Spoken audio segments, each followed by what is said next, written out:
It's my feel-good breakfast show.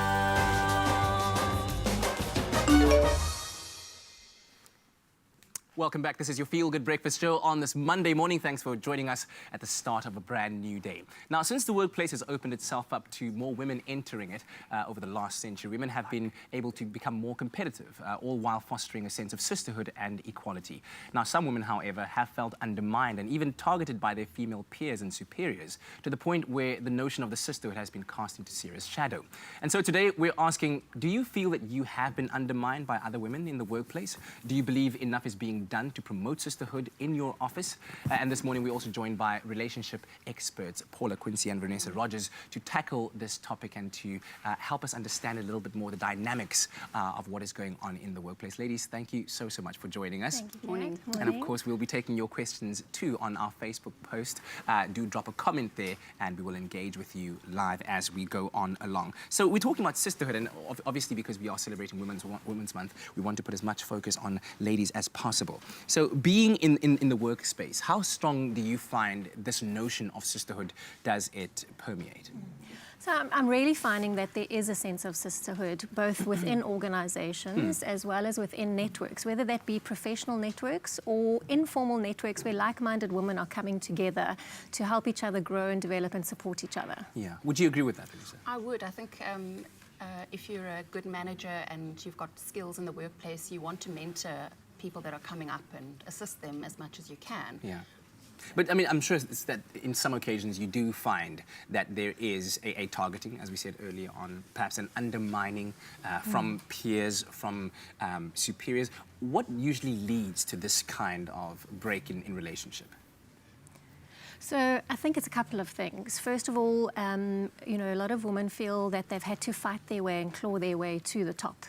And with that comes, you know, well, I've earned my right to get here. I've had to do the hard work to get here, so why must I help you? Whereas on the other hand, there could be a lot of inner insecurities, such as low self-confidence, low self-esteem, things like that. And then they could be just, you know, having to live in a man's world, so to speak. And if I'm not being as aggressive or as assertive as the men that I'm around, dominating, then I don't earn my place. I don't have, you know, my voice is not heard as well. Yeah, especially in the corporate space, I'm sure that this is exactly where it plays out. Is this what's known as the Queen Bee syndrome? I believe so, yes. And I know that term's been around a long time, I think since the 1970s, but I know from my own experience it was rife in the magazine industry, people wanting to keep you under their thumb and not progress. And I'm sure this is a dynamic that prevails not just with women, but with men as well, and all across the board. So how does one begin to start handling this kind of situation if you find yourself in it? So I think one of the most common examples of the Queen Bee syndrome is the movie The Devil Wears Prada. Yes. So that would be a classic example of what the kind of behavior looks like, where, you know, a woman in a senior position sort of undermines those below her, whether it's through criticism, whether it's through exclusion, whether it's through gossiping or talking about them to other people. And so the best sort of way to deal with it is don't react to it. Don't try and justify it or try and, you know, build the relationship, because it's far too difficult. If you're not in a supportive environment through the organization, the organizational culture, a supportive network and structure in terms of your HR or your employee wellness and well-being, or a mentor or a sponsor internally that can help you navigate this, it is going to have a negative impact on your mental and emotional well-being. Yeah. Speaking about that from an organizational point of view, how can companies endeavor to try and equal the playing field, so to speak? I know that some companies have everyone seated on the same floor in terms of office space. Nobody has necessarily the glass-clad corner office that makes them look and feel superior to others. But how can organizations start to build that culture in which everyone feels appreciated? I think that the open plan office space is a good idea. Maybe just like a little nook for the manager, not a sort of that cornered office. But there's an attitude about, you know, I am going to be a good manager. I'm going to let my team go off and do their thing. I value them. They've been hired for what they can do. And, you know, those good managers will let the team go forth and do their thing, and then they'll help them in small ways as they go, and look at the overall picture as well, but not nitpick and undermine. Micromanage. It's terrible. It's really bad for people. I think it's a big sense of trust. Establishing a relationship, one of trust, one of openness, one of transparency, and also one of respect, in that, you know, you're not, as a leader, you're not going to know all the answers. You're not going to know everything. And so how do you build people around you that collectively you can make a much more impactful and powerful team, because you are embracing the collective diversity in the room? Indeed, utilizing your resources, or your human capital, as it were, to the best of its ability and function. All right, so the question that we're asking today is, do you feel undermined in the workplace? And do you feel that this notion that we're talking about of sisterhood within the workplace is one that is a thing of the past? Maybe you've experienced certain situations in your own workplace that have prompted you to feel that way. Let us know on our Facebook page. There's a comment or there's a post there. Comment there and we'll engage with your comments very shortly. It's my feel-good breakfast show.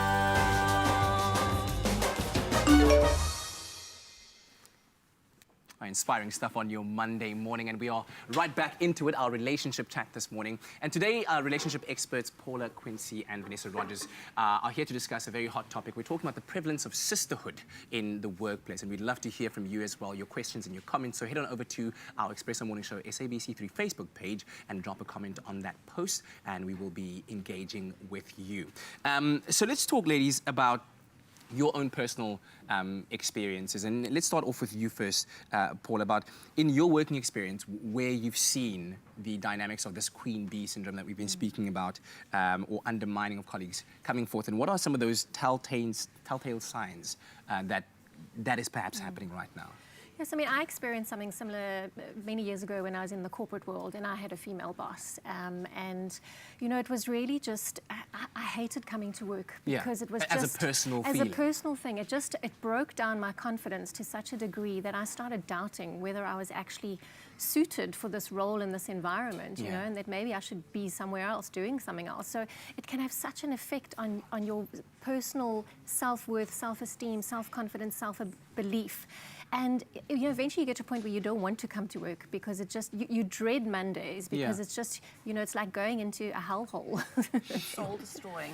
Tell me about your experience, Vanessa. I have two. The one was when I was working in a sort of features writer-editor role, and the senior editor was continually nitpicking and redoing things, and we'd be sitting there at 9 o'clock on a Friday night, and we'd be on doing this layout again, and you kind of going, we've been hired for our skills, and yet you know, she's undermined us the whole day, and now we're sitting here, we're missing family events, and you know, it really breaks you down.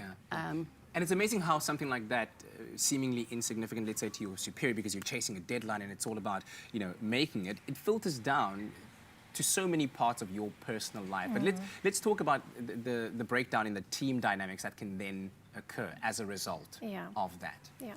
Look, it can definitely affect not just team dynamics, but the organization as a whole. The success of the organization. Exactly. It can affect the bottom line of an organization, because when you have employees that are disengaged, they are basically going in and doing the bare minimum. They're in survival mode.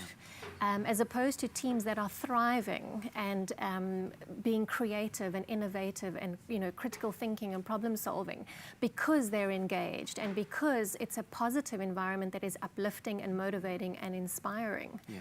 And so from a team point of view, it can affect team dynamics, where you can have what is called little cliques, where you feel excluded or like the outsider. You don't, you know, simple little things like you don't get invited to have, you know, go for a cup of coffee or social drinks after work, or you don't participate or engage from a team meeting perspective. You just rather keep quiet because your ideas are shut down, or you just feel so belittled.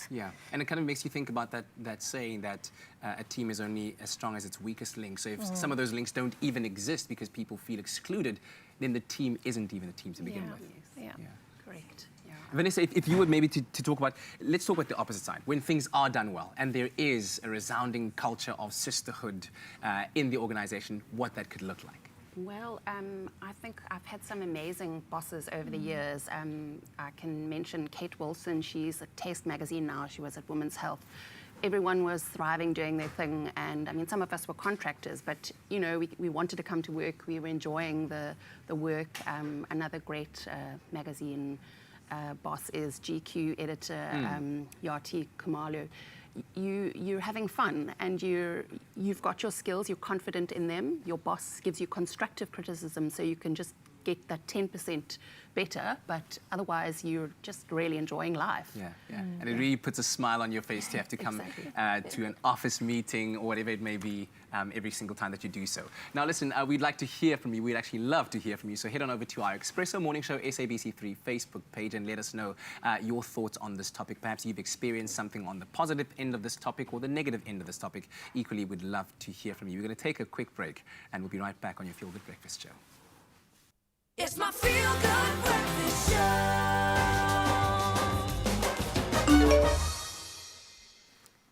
Authority on others in a negative sense. I think the ones that realize that they are actually the office bully, they really need to do some looking in the mirror and deciding what they're going to do about it, because there's a lot they can do, and they need to, perhaps they're insecure, they feel like they're going to fall behind. So yeah, take a look at yourself, because it's not pleasant what you're doing to other people.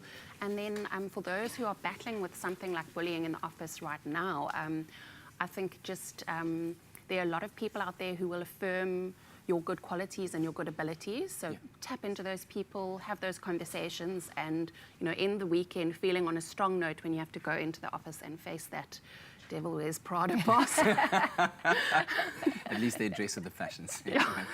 Paula, what about you? Any last words of advice? Yeah, definitely. I think put support structures in place to help you, whether it be within the workplace, so mentors or sponsors, or outside.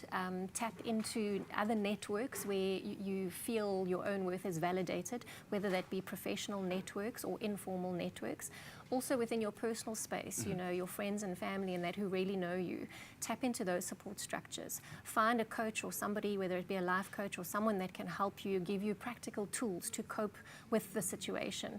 And lastly, you know, your soul is priceless. There's no price worth selling your soul and losing your soul. So if it's really getting to that point where you feel you cannot handle it anymore, it may be time to start looking elsewhere. Yeah.